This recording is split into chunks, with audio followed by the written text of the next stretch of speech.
Многу граѓани од ромска националност во земјава и понатаму се без лични документи, поради што се надвори од образовниот процес. Иако нема точни податоци според невладиниот сектор, таа бројка се движи помеѓу 3000 и 5000. Меѓу нив и сопругот на 19 годишната Селма Мемишовска, кој живеат во ромската населба во Струга.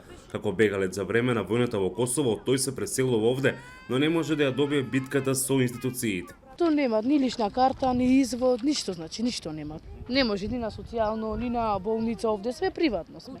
Па освен маш ми, сестра му, брат му, другиот брат, четворица немат документи. Тетка му немат. Значи на 6 лена немат. Селма, како и многу други роми, живеат во лоши економски, социјални услови, а многу од нив преживуваат питачики по улиците. Од граѓанскиот сектор велат дека со нивно документирање и заведување во системот може да се влие врз намалување и на оваа појава. Че родителите прво немале документи, новите членови од фамилијата исто така немале право да извадат документи.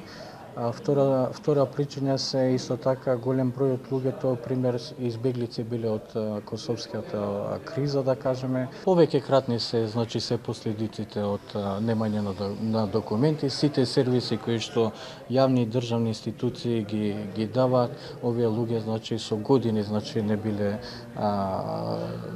корисници на тие услуги. Институциите викаат дека ќе помогнат, ама проблемот се уште стои тука. Бројот е многу голем, без лични идентификации, што немаат, например, никаков документ за себе си, како да не постојат, како да се духови во Македонија.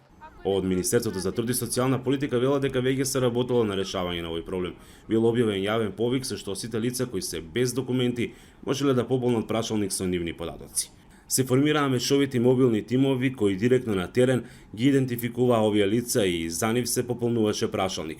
На терен се идентификува околу 700 лица нерегистрирани во матичната книга на родени. Овие лица се запишани во посебен електронски регистар. За да се возможи пристап на овие лица до правото на здравство, образование, вработување и социјална заштита, отек била подготовка и на законско решение. Во Северна Македонија според невладините живеат околу 120.000 роми. Од Охрид за Гласот на Америка, Мики Трајковски.